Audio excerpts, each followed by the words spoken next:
अस्सलाम वालेकुम व्यूअर्स। आज हम SHEC प्रोजेक्ट का चैप्टर 4 यानी डेटा एनालिसिस कैसे इंटरप्रेट करते हैं वो सीखेंगे। डेटा एनालिसिस के लिए दो सॉफ्टवेयर्स यूज़ किए जाते हैं, SPSS version 22।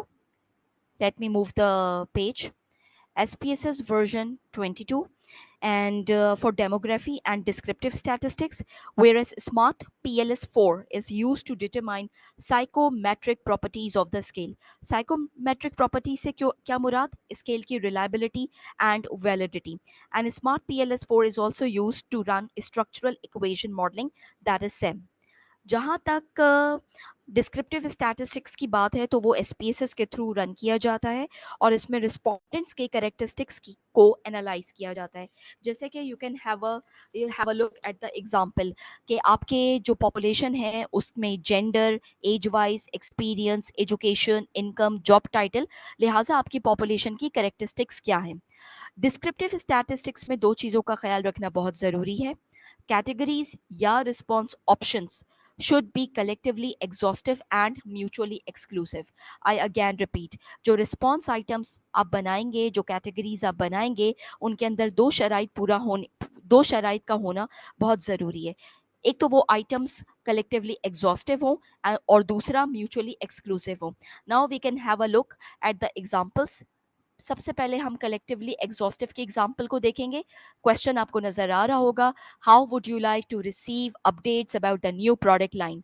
If we see column number 1, तो यहाँ पे आपकी ऑडियंस के पास या आपके कस्टमर्स के पास लिमिटेड ऑप्शंस है, ईदर न्यूज़पेपर, मैगजीन और ईमेल। फॉर इंस्टेंस अगर आपका कस्टमर इन तीनों मीडियम्स को यूज नहीं करता तो उसके पास कोई और कैटेगरी यहाँ पर मौजूद नहीं है।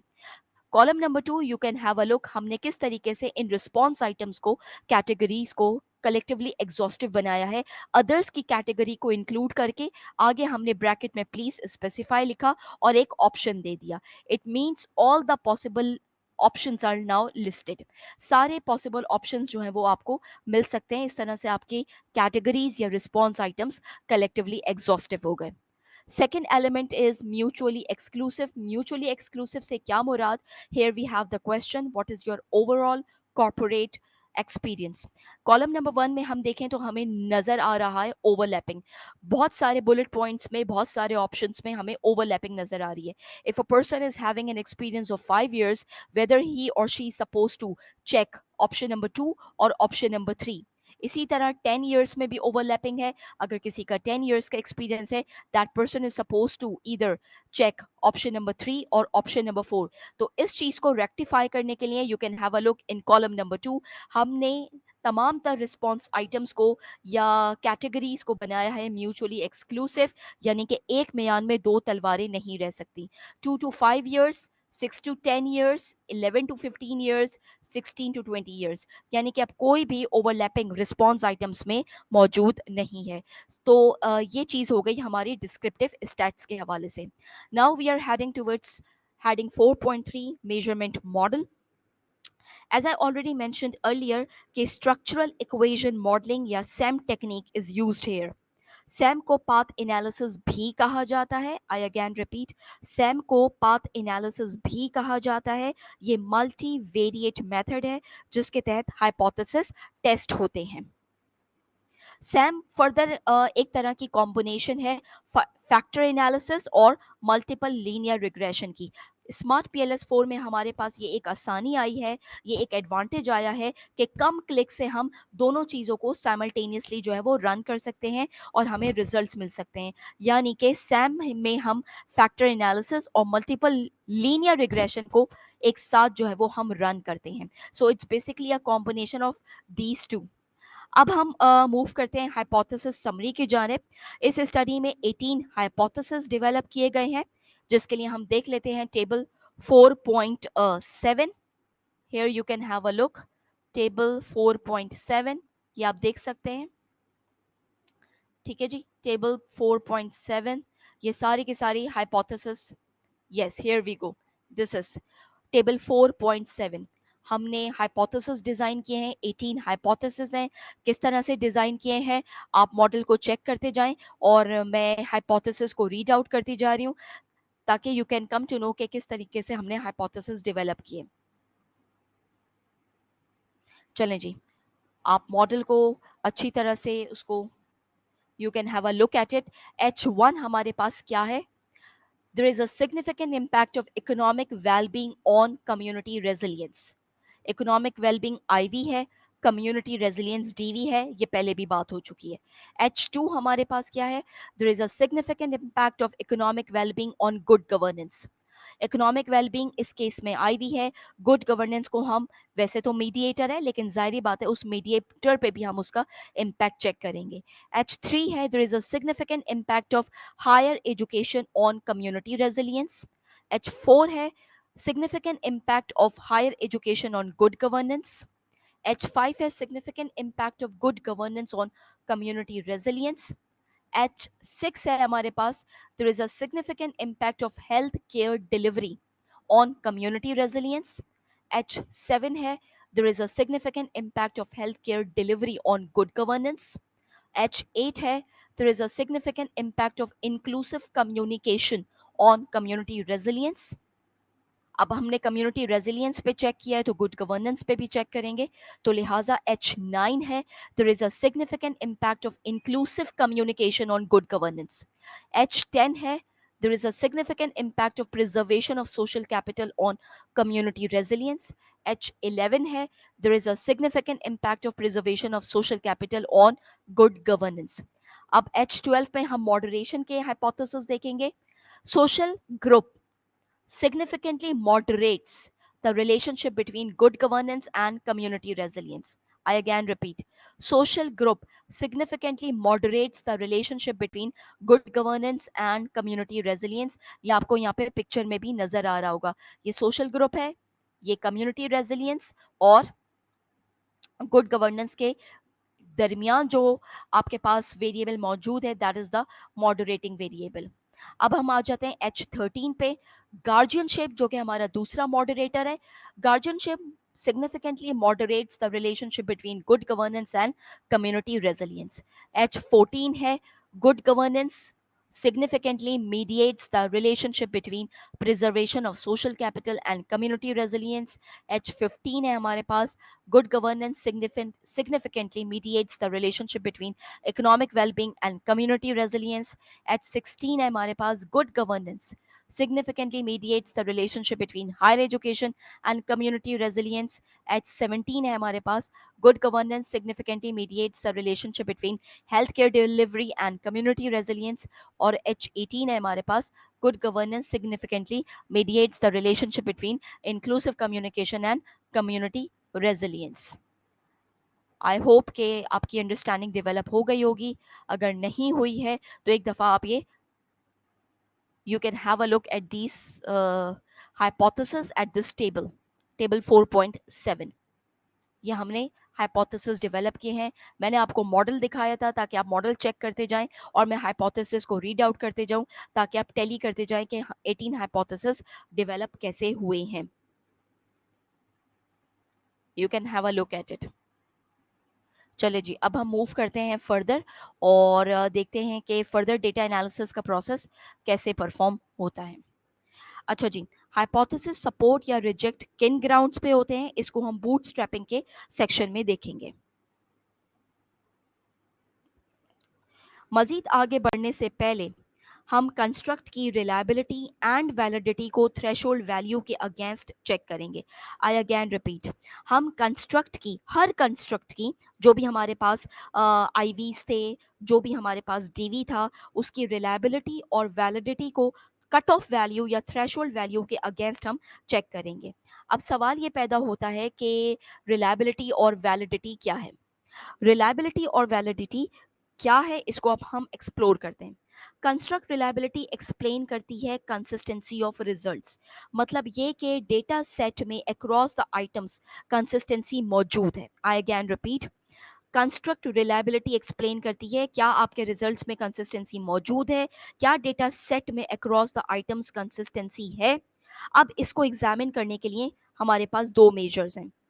कंस्ट्रक्ट रिलायबिलिटी को एग्जामिन करने के लिए दो मेजर्स हैं, Cronbach alpha and basically composite reliability, ये आपको टेबल नजर आ रहा होगा।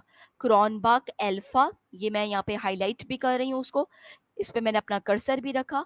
क्रॉनबर्ग अल्फा एंड कॉम्पोजिट रिलायबिलिटी, इससे हम अपनी कंस्ट्रक्ट रिलायबिलिटी को एस्टैब्लिश करेंगे।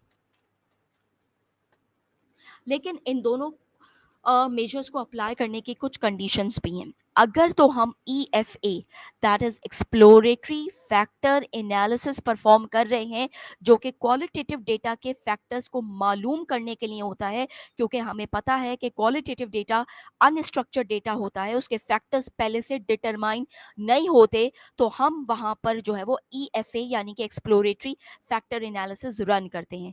तो उस सूरत में हम क्रॉनबर्ग अल्फा की वैल्यू, थ्रेशोल्ड वैल्यू को चेक करते हैं, जो कि 0.7 है।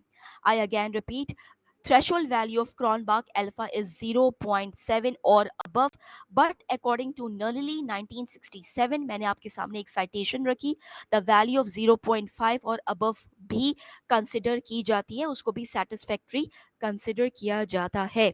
बहरहाल कुछ एग्जामिनर्स बाज औकात क्रॉनबर्ग अल्फा की वैल्यू भी पूछ लेते हैं, लेकिन इस पर्टिकुलर स्टडी में, जो कि क्वांटिटेटिव स्टडी है, जो कि एक्सप्लेनेटरी स्टडी है, यहाँ पे हम कंफर्मेटरी फैक्टर एनालिसिस को एनालाइज करेंगे। सीएफए में एनालाइज किया जाता है, बेसिकली हाइपोथेसिस को टेस्ट किया जाता है, और कंस्ट्रक्ट के फैक्टर्स जो कि पहले से डिटरमाइन होते हैं उनको कंफर्म किया जाता है। अगर बात को मजीद समझना है तो मैं एग्जांपल आपके सामने रख देती हूँ। फॉर एग्जांपल, एक मशहूर ज़माना एचआर का वेरिएबल है जॉब सेटिस्फेक्शन। अब जॉब सेटिस्फेक्शन कंस्ट्रक्ट किस बेसिस पे बनता है कंपनी में, या एम्प्लॉइज किन किन चीजों को देखते हैं, उसके लिए leadership style, reward system, conducive environment, tolerance for risk taking, पे फॉर मेरिट, ये 4 से 5 फैक्टर्स अगर कंफर्म होंगे तो जॉब सेटिस्फेक्शन का जो कंस्ट्रक्ट है वो हमारा जो है कंफर्म हो सकता है। यानी जॉब सेटिस्फेक्शन को ये 4 से 5 सब फैक्टर्स या सब डायमेंशंस एक्सप्लेन कर रहे हैं। तो याद रखिएगा, हमेशा जब भी हम क्वांटिटेटिव स्टडी कर रहे होते हैं, एक्सप्लेनेटरी स्टडी कर रहे होते हैं, वहां पे हम CFA को रन कर रहे होते हैं, क्योंकि हम फैक्टर्स को जो है वो टेस्ट कर रहे होते हैं, फैक्टर्स को हम कंफर्म कर रहे होते हैं। अब बात कर लेते हैं CFA की थ्रेशोल्ड वैल्यू की। For CFA threshold value of composite reliability is checked, यानी कि कॉलम नंबर 2, ये मैं इसको हाईलाइट कर देती हूँ, दिस वन, CFA के लिए ये कॉलम जो है वो चेक किया जाता है, और according to higher threshold value of Cronbach of composite reliability is 0.7 और अबव, जो कि आपको यहाँ पे इस वाले कॉलम में नजर आ रहा होगा। अब हम बात करते हैं कंस्ट्रक्ट वैलिडिटी की। अभी तक हमने रिलायबिलिटी की बात करी और उसके जो 2 मेजर्स थे, क्रॉनबर्ग अल्फा और कंपोजिट रिलायबिलिटी को उसको हमने देखा। अब हम आ जाते हैं कंस्ट्रक्ट वैलिडिटी पे। कंस्ट्रक्ट वैलिडिटी क्या होती है? ये बात करती है एक्यूरेसी ऑफ रिजल्ट्स की, यानी कि आपके रिजल्ट्स में क्या एक्यूरेसी मौजूद है। कंस्ट्रक्ट वैलिडिटी की बेसिकली 2 टाइप्स होती हैं, एक कन्वर्जन वैलिडिटी होती है और एक डिस्क्रिमिनेंट वैलिडिटी होती है। कन्वर्जन वैलिडिटी से मुराद है डिग्री ऑफ एग्रीमेंट। मैं दोबारा से रिपीट करूं, कन्वर्जन वैलिडिटी से मुराद है डिग्री ऑफ एग्रीमेंट, यानी कंस्ट्रक्ट के आइटम्स के दरमियान हाई कोरिलेशन होनी चाहिए। कन्वर्जन वैलिडिटी का जो मेजर है वो AVE है, थर्ड कॉलम, जिसको मैं अब हाईलाइट कर रही हूँ, average variance extracted. I again repeat, conversion validity का जो मेजर है वो AVE है, average variance extracted. AVE construct की वैलिडिटी की बात करता है, यानी कि it explains the amount of variance in the data set. अब इसकी थ्रेशोल्ड वैल्यू के बारे में बात करते हैं। According to higher threshold value of AVE is 0.5 or above, and if the value is less than 0.5, अगर आपकी वैल्यू 0.5 से कम है, it means it explain more errors than the variance in the construct। वहां पे errors ज्यादा हैं, वहां पे variance नहीं है। अब हम जरा टेबल 4.4 को जरा देख लेते हैं, और जो 3 बातें मैंने आपके सामने रखी, क्रॉनबर्ग अल्फा, कंपोजिट रिलायबिलिटी और एवरेज वेरिएंस एक्सट्रैक्टेड, इन तीनों को हम बारी बारी देख लेते हैं। ठीक है जी। We can check all the 3 measures. First column में आपके पास क्रॉनबर्ग अल्फा है, जिसका थ्रेशोल्ड वैल्यू 0.7 या अबव है, और आप देख सकते हैं कि ये थ्रेशोल्ड मीट हो रहा है। सेकेंड कॉलम पर आ जाते हैं, जो कि कंपोजिट रिलायबिलिटी का है। इसका थ्रेशोल्ड भी इफ यू रिमेंबर क्या था, इसका थ्रेशोल्ड भी 0.7 था। और थर्ड कॉलम पे अगर हम आ जाए एवरेज वेरिएंस एक्सट्रैक्टेड, इसका थ्रेशोल्ड क्या था, 0.5 और अबव। और ये क्राइटेरिया भी मीट हो रहा है, तो हम कह सकते हैं कि कंस्ट्रक्ट रिलायबिलिटी और कन्वर्जन वैलिडिटी दोनों एस्टेब्लिश हुई हैं हमारे डेटा सेट की। क्लियर हो गया? आई अगेन रिपीट कि हमारे डेटा सेट में कंस्ट्रक्ट रिलायबिलिटी और कन्वर्जन वैलिडिटी दोनों एस्टेब्लिश हुई हैं। ठीक है, अब हम मजीद आगे बढ़ते हैं। जैसा कि पहले मैंने आपको बताया था कि कंस्ट्रक्ट वैलिडिटी की दो टाइप्स हैं, कंस्ट्रक्ट वैलिडिटी और discriminant validity. Construct validity sorry conversion construct validity की दो टाइप्स हैं, convergent validity and discriminant validity. ये देखिए यहाँ पे लिखा हुआ भी है कन्वर्जेंट वैलिडिटी, ये एस्टैब्लिश हो गई है। अब हम देखेंगे कि क्या डिस्क्रिमिनेंट वैलिडिटी भी एस्टैब्लिश हुई है या नहीं। डिस्क्रिमिनेंट वैलिडिटी कहते किसे, पहले ये देख लेते हैं। It talks about the degree of differences, यानी कि कंस्ट्रक्ट के दरमियान कोरिलेशन नहीं होनी चाहिए। इसके तीन मेजर्स हैं, एक है फॉर्नल लार्कर क्राइटेरिया, नंबर टू है हेटेरो ट्रेट मोनोट्रेट, या जिसको आसानी से हम कह सकते हैं HTMT रेशो, और तीसरा है आपके साथ सामने क्रॉस लोडिंग्स। ये तीन मेजर्स हैं जो कि डिटरमाइन करते हैं कि आपके डेटा सेट में डिस्क्रिमिनेंट वैलिडिटी मौजूद है या नहीं। अब सबसे पहले हम देख लेते हैं फॉर्नल लार्कर क्राइटेरियन को। ठीक है जी। Here all the diagonal values should be greater than the values of their respective columns and rows. मैंने क्या कहा, मैं दोबारा रिपीट करती हूँ। The diagonal values, all the diagonal values should be greater than the non-respective, should be greater than the respective columns and rows. ठीक है जी। अब इसकी जरा हम चेक कर लेते हैं टेबल, टेबल 4.5.1। अगर आप टेबल 4.5.1 यहाँ पे चेक करो और डायगोनल वैल्यूज देखो, तो यहाँ से आपको जो क्राइटेरिया मैं मेंशन कर रही हूँ कि all the diagonal values should be greater then the non diagonal values, तो 0.853 पहला कॉलम आप चेक करें, ये सबसे ग्रेटर वैल्यू है। दूसरा कॉलम आप चेक करें 0.743, ये सबसे बड़ी वैल्यू है। यहाँ पे थर्ड कॉलम में 0.87, ये डायगोनल वैल्यू अपने रिस्पेक्टिव कॉलम्स और अपने रिस्पेक्टिव रोज में ग्रेटर वैल्यू है। गुड गवर्नेंस वाला ये फोर्थ कॉलम चेक करें, इसकी वैल्यू है 0.750, ये ग्रेटर वैल्यू है from the respective rows and columns. HCD देखें 0.806, इसकी जो रिस्पेक्टिव रोज और कॉलम्स हैं उन सब में ये ग्रेटर वैल्यू है। इसी तरह आप IC चेक करें 0.821, ये अपने रिस्पेक्टिव कॉलम्स एंड रोज में सबसे ग्रेटर वैल्यू है। और last but not the least preservation of social capital भी आप ये देख लें कि अपने जो रिस्पेक्टिव इसकी रोज हैं उनमें सबसे ग्रेटर वैल्यू है। तो हम कह सकते हैं कि इस क्राइटेरिया के तहत डिस्क्रिमिनेंट वैलिडिटी एस्टैब्लिश हुई है। Making sense to you? अब हम आ जाते हैं सेकंड क्राइटेरिया की तरफ। I already mention discriminant validity को डिटरमाइन करने के लिए तीन क्राइटेरिया है। फॉर्नल लार्कर ये हमने देख लिया, अब हम HTMT को देखते हैं। HTMT क्या कहता है? HTMT रेशो ये कहता है कि अकॉर्डिंग टू हैंसलर 2015, मैंने आपके सामने साइटेशन रखी, values must be less than 0.8 और should not exceed 0.9। I again repeat, values must be less than 0.8 और should not exceed 0.9। इसके लिए हम रेफर करेंगे table 4.5.2। Here you can have a look, और जितनी भी वैल्यूज आपको नजर आ रही होंगी वो आपको 0.9 से कम नजर आ रही होंगी, 0.9 से।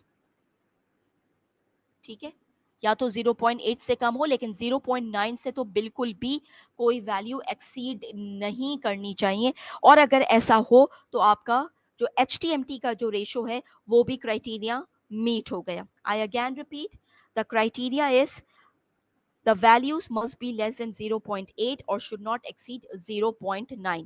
तो डिस्क्रिमिनेंट वैलिडिटी दो मेजर से तो एस्टैब्लिश हो गई। अब हम मूव करेंगे थर्ड क्राइटेरिया की जानिब, जो कि क्रॉस लोडिंग्स है। डिस्क्रिमिनेंट वैलिडिटी का थर्ड मेजर है, according to higher threshold value of cross loading should be greater than 0.5। ठीक है जी, आप यहाँ पे चेक कर रहे होंगे कॉलम्स में जितनी भी वैल्यूज हैं वो 0.5 से अबव होनी चाहिए। Items furthermore should have higher loadings in its own construct than the other construct। इसके लिए हम टेबल चेक करेंगे। 4.5.3 क्रॉस लोडिंग्स का टेबल है, यहाँ पे आप चेक कर सकते हैं। CR की वैल्यू यानी कि कम्युनिटी रेजिलियंस की वैल्यू 0.5 से अबव है। इकोनॉमिक वेलबींग सारी वैल्यू 0.5 से अबव है। एजुकेशन सारी वैल्यू 0.5 से अबव है। क्रॉस लोडिंग्स हैं ये। गुड गवर्नेंस आप चेक कर लें, सारी वैल्यू 0.5 से अबव है। HCD which is health care delivery सारी वैल्यू 0.5 से अबव है। इंक्लूसिव कम्युनिकेशन यहाँ पे भी आप चेक कर सकते हैं कि थ्रेशोल्ड क्राइटेरिया मीट हो रहा है। Preservation of social capital you can have a look कि वैल्यू 0.5 से अबव है। सो हम कह सकते हैं कि discriminant validity through cross loadings is also established. अच्छा जी, यहां तक बात कंप्लीट हो गई। अब हम फर्दर आगे मूव करते हैं और डिस्कस करते हैं बूटस्ट्रैपिंग को, जहां पे हम देखेंगे हाइपोथेसिस टेस्टिंग के रिजल्ट्स को। चलें जी, पहले भी ऑलरेडी डिस्कस हो चुका है कि 5 आईवीज हैं। वो कौन कौन से 5 आईवीज हैं अभी मैंने आपको थोड़ी देर पहले हाइपोथेसिस रीड आउट करके भी बताए। एजुकेशन है, हेल्थ केयर है, इंक्लूसिव कम्युनिकेशन है, इकोनॉमिक वेलबींग है और प्रिजर्वेशन ऑफ सोशल कैपिटल है।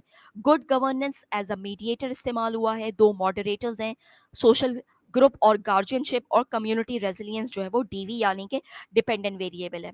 अगर स्टूडेंट्स को थोड़ी सी कंफ्यूजन है कि बेसिकली इंडिपेंडेंट वेरिएबल क्या होता है या डिपेंडेंट वेरिएबल क्या होता है या मीडिएटर किसे कहते हैं या मॉडरेटर किसे कहते हैं, तो वो हम अब डिस्कस कर लेते हैं या उसकी सॉर्ट ऑफ एक डेफिनेशन डिस्कस कर लेते हैं ताकि कोई भी कंफ्यूजन बाकी ना रहे।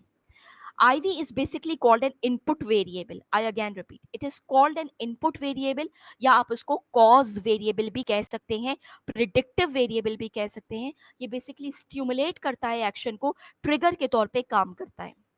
DV जबकि आउटपुट वेरिएबल कहलाता है, इफेक्ट वेरिएबल कहलाता है या रिस्पॉन्स वेरिएबल कहलाता है, यानी कि जिस पे आप इम्पैक्ट चेक कर रहे होते हैं। मीडिएटर क्या होता है? मीडिएटर बेसिकली लिंक करता है कॉज एंड इफेक्ट को, यानी कि आसान लफ्जों में आईवी और डीवी को जो है लिंक करता है आपका मीडिएटर। इसको कहीं कहीं पे इंटरमीडिएट इफेक्ट के नाम से भी जाना जाता है। ये बिल्कुल प्रोसेस की तरह काम करता है क्योंकि ये बिहेवियर को एक्टिवेट करता है। इसके अंदर आईवी और डीवी दोनों इंक्लूडेड है। मॉडरेटर क्या होता है? मॉडरेटर रिलेशनशिप को स्ट्रेंथन भी कर सकता है और वीकन भी कर सकता है। I again repeat, it can strengthen और वीकन द रिलेशनशिप। बिल्कुल डिमर की तरह काम करता है। अगर जल गया तो रोशनी हो गई, बुझ गया तो अंधेरा हो गया। ठीक है जी, तो मॉडरेटर जो है वो strengthen and weakening the relationship. Further हम आगे बढ़ते हैं। ये थोड़ी बहुत मैंने कहा कि डेफिनेशंस हम डिस्कस करते चलें। मॉडरेटर को बेसिकली इसलिए भी अपनी स्टडी में इंक्लूड किया जाता है, एक तो थोड़ा सा आप अपने मॉडल को रिगरस बना सकें, दूसरी रीज़न ये है कि due to complexity of human behaviour, individual behaviours are not same. तो जनरलाइजेबिलिटी क्रिएट करने के लिए हम अपने डिफरेंट तरीके से मॉडरेटर्स को अपने स्टडी में जो है वो इनकॉर्पोरेट कर रहे होते हैं। अब मॉडल के रिजल्ट्स को डिस्कस करने से पहले हम जरा आर स्क्वायर की वैल्यू देख लेते हैं, जो कि कोफिशिएंट ऑफ डिटर्मिनेशन कहलाता है। आर स्क्वायर हमेशा डिवीज का निकलता है। आर स्क्वायर बताता क्या है? आर स्क्वायर बताता है, it indicates IV explain the change in DV। IV explains the change in DV। और अगर हायर वैल्यू आ रही है, अगर जैसे कहना चाहिए ग्रेटेस्ट वैल्यू आ रही है, 50% से अबव वैल्यू आ रही है, it shows the goodness of fit model, it shows the good effect, it shows the strong effect. तो आईवी की वजह से कम्युनिटी रेजिलियंस में जो स्ट्रॉन्ग इफेक्ट आया है, you can have a look, वो 66% आया है। और गुड गवर्नेंस में जो इफेक्ट आया है वो अराउंड आया है 65%। It means it is showing a strong effect. तो IV are explaining the change in DV, और DV में ये रिस्पेक्टिव जो है वो चेंजेस रूनुमा हुए हैं। It shows the goodness of fit model. Further हम आगे अपने जैसे कहना चाहिए प्रोसीड करते हैं अपनी ब्रीफिंग को, और यहाँ पे हम देखेंगे टेबल 4.6.2 जो कि बताता है total effects table. Total effects table में हम कभी भी मीडिएशन के रिजल्ट्स को चेक नहीं करते। हम यहाँ पे मॉडरेशन के रिजल्ट्स को तो अलबत्ता जरूर चेक कर लेते हैं, लेकिन मीडिएशन के रिजल्ट्स को चेक नहीं करते। स्टैटिस्टिकल सिग्निफिकेंस किस तरीके से चेक होती है, या तो टी वैल्यू से होती है या पी वैल्यू से होती है। टी वैल्यू का थ्रेशोल्ड है 1.96 और अबव। पी वैल्यू का जो थ्रेशोल्ड है दैट इज 0.05 और जैसे कहना चाहिए लेस, 0.05 और लेस। अब अगर हम इस टेबल में देखें टेबल 4.6.2 जहां पे टोटल डायरेक्ट इफेक्ट्स है H1 इकोनॉमिक वेलबींग का इम्पैक्ट कम्युनिटी रेजिलियंस पे, पी वैल्यू सिग्निफिकेंट है, लेस देन 0.05 है, it means the hypothesis is accepted. H2 देखिए, इकोनॉमिक वेलबींग का इम्पैक्ट गुड गवर्नेंस पे, बीटा वैल्यू देखिए 0.196 है, लेकिन P value is greater than 0.05, it means ये हाइपोथेसिस रिजेक्ट हो गया है और ये नॉट सपोर्टेड है। H3 चेक कीजिए, एजुकेशन का इम्पैक्ट है किस पर, कम्युनिटी रेजिलियंस पे, पी वैल्यू चेक कर लीजिए, ये वाला second last column, p value less than 0.05 है, इसको मैंने हाईलाइट किया, it means this is supported. H4, H5, H6, H7 you can have a look, इन तमाम की जो ये पी वैल्यूज हैं जिनको मैंने हाईलाइट किया है, ये सब की सब लेस देन 0.05 है, it means it is supported. Now if we move further, if we move further if we move further we have H8, H9, यहाँ पे आप चेक कर सकते हैं इंक्लूसिव कम्युनिकेशन का इम्पैक्ट कम्युनिटी रेजिलियंस पे, लेकिन पी वैल्यू ग्रेटर देन 0.05 है, it means it is not accepted, और आपको ये रेड फॉन्ट से लिखा हुआ नजर आ रहा है, it is not supported. H9 ये भी नॉट सपोर्टेड है, इंक्लूसिव कम्युनिकेशन का इम्पैक्ट गुड गवर्नेंस पे, पी वैल्यू आप चेक कर सकते हो 0.533 है, which is greater than 0.05, it means it is also not supported. H10, H11 की पी वैल्यू आप चेक करिए, लेस देन 0.05 है, it means it is supported.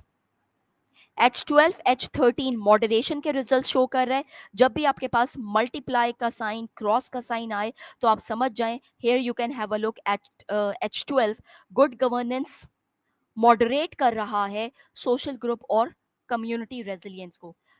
इसकी पी वैल्यू ग्रेटर देन 0.05 है, it means it is not supported. H13 भी moderation के results को show कर रहा है, लिखते कैसे हैं ये आपके सामने है, good governance multiplied by guardianship और उसका इम्पैक्ट कम्युनिटी रेजिलियंस पे, यानी कि गार्जियनशिप मॉडरेट कर रहा है, good governance moderate, guardianship moderate कर रहा है गुड गवर्नेंस और कम्युनिटी रेजिलियंस को।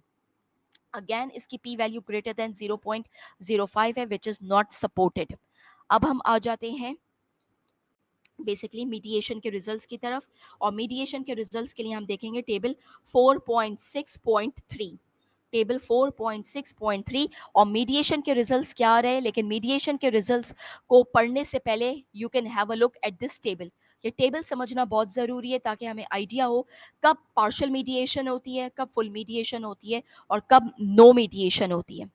अगर आपके पास डायरेक्ट इफेक्ट सिग्निफिकेंट है और इनडायरेक्ट इफेक्ट भी सिग्निफिकेंट है तो वो पार्शियल मीडिएशन है। अगर आपके पास डायरेक्ट इफेक्ट इनसिग्निफिकेंट है लेकिन इनडायरेक्ट इफेक्ट सिग्निफिकेंट है, ये देखिए row number 2, direct effect insignificant है लेकिन इनडायरेक्ट इफेक्ट सिग्निफिकेंट है, तो आपकी फुल मीडिएशन कॉज हो गई। थर्ड वाला कॉलम चेक करें, डायरेक्ट इफेक्ट चाहे सिग्निफिकेंट हो या इनसिग्निफिकेंट हो, लेकिन अगर इनडायरेक्ट इफेक्ट इनसिग्निफिकेंट आ गया तो आपके पास नो मीडिएशन होती है। टेबल में चेक कर लेते हैं ये चीजें कैसे आई हैं हमारे सामने। H14 को देखिए, गुड गवर्नेंस मीडिएट कर रहा है, H14 गुड गवर्नेंस मीडिएट कर रहा है preservation of social capital and community resilience को। पी वैल्यू आपकी यहाँ पे ये देखिए लेस देन 0.05 है, चेक किया आपने।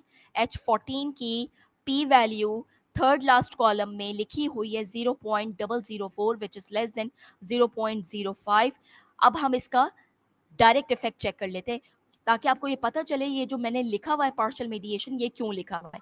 इसके जो डायरेक्ट इफेक्ट का रिजल्ट है वो भी सिग्निफिकेंट है, तो आप ये देखिए टेबल, अगर डायरेक्ट इफेक्ट भी सिग्निफिकेंट, इनडायरेक्ट इफेक्ट भी सिग्निफिकेंट, तो पार्शियल मीडिएशन हो गई।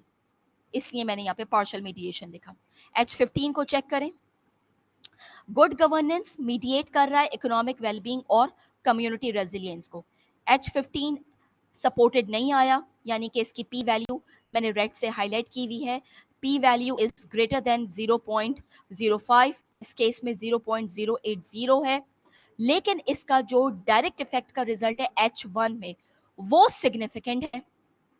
ठीक है, तो कॉज हुई नो मीडिएशन। कैसे? टेबल दोबारा चेक करें। अगर डायरेक्ट इफेक्ट आपका सिग्निफिकेंट हो भले से या इनसिग्निफिकेंट हो, लेकिन इनडायरेक्ट इफेक्ट इनसिग्निफिकेंट आ गया तो वो नो मीडिएशन होती है, तभी मैंने यहाँ पे नो मीडिएशन लिखा है। अब हम आ जाते हैं H16 पे, और H16 अगर आप चेक करें कि गुड गवर्नेंस बेसिकली मीडिएट कर रहा है एजुकेशन और कम्युनिटी रेजिलियंस को। पी वैल्यू लेस देन 0.05 है, ये टेबल आप टेबल में चेक करो, third last column p value. और इसका जो H3 है वो भी पी वैल्यू के साथ सिग्निफिकेंट है, तो ये पार्शियल मीडिएशन है। अगर समझ में नहीं आया तो दोबारा से टेबल देखें, H16 और H3 पार्शियल मीडिएशन है। क्यों? क्योंकि direct effect H3 significant, indirect effect आपका जो है H16 वो भी सिग्निफिकेंट, तो आपके पास पार्शियल मीडिएशन आ गई।